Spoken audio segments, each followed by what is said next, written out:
Now, after making some big losses over recent years, Tata Steel has announced it wants its UK plants, the main one being in Port Talbot, of course, to be self-sustaining.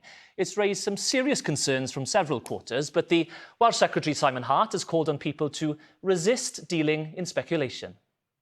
You've got a company in the form of Tata who want to make steel sustainably in Port Talbot.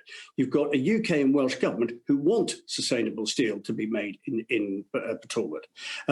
That is a very good start to any discussions about the future. So let's not hypothesize or try and second guess where all of this will end and frighten people into thinking that it's all going to come to a sticky conclusion. And that is very speculative, and I think it's very unfair.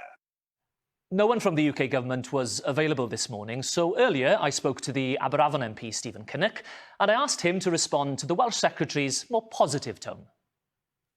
I think we all agree that steel is a strategic foundation industry. It is the base of all manufacturing. It's the houses we live in, the offices we work in, the cars we drive, all requires steel. There can be no post-pandemic economic recovery without a strong and healthy steel industry. So Simon Hart and I are definitely on the same page with that. Where I think we differ is that we've seen over the last 10 years a complete failure of the UK government to support the steel industry, both in terms of policy, where energy costs for our industry are far more than they are in France and Germany, procurement, where the government is still using foreign steel all the time for UK infrastructure projects. And we've seen nothing from them in terms of supporting Tata Steel through the short-term cash flow crisis that they've been facing because of the pandemic, where demand has dropped off a cliff. But Tata Steel will be struggling for quite some time in the UK. If you look at the last financial year, losses had widened to £654 million, and that's before the pandemic.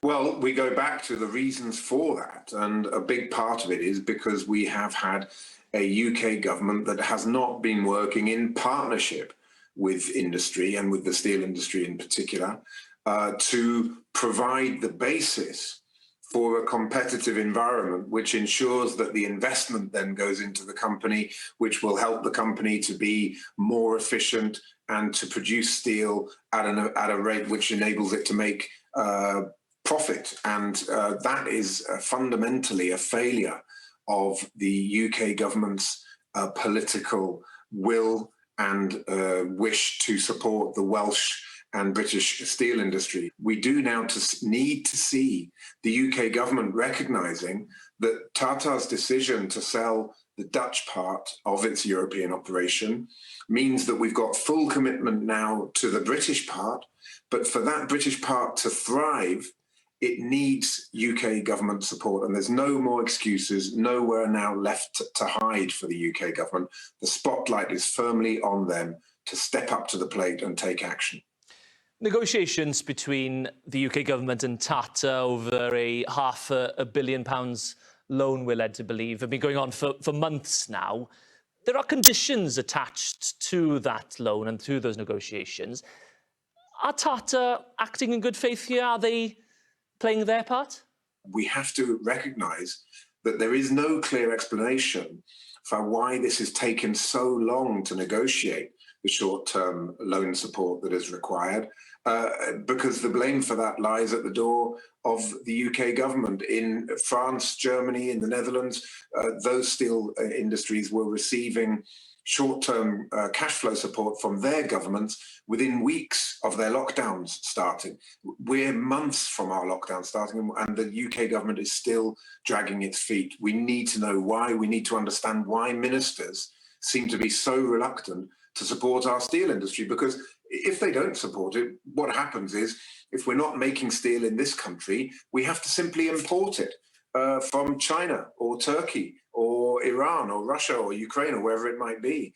And all that does is make the UK even less able to stand on its own 2 feet after the Brexit transition period ends.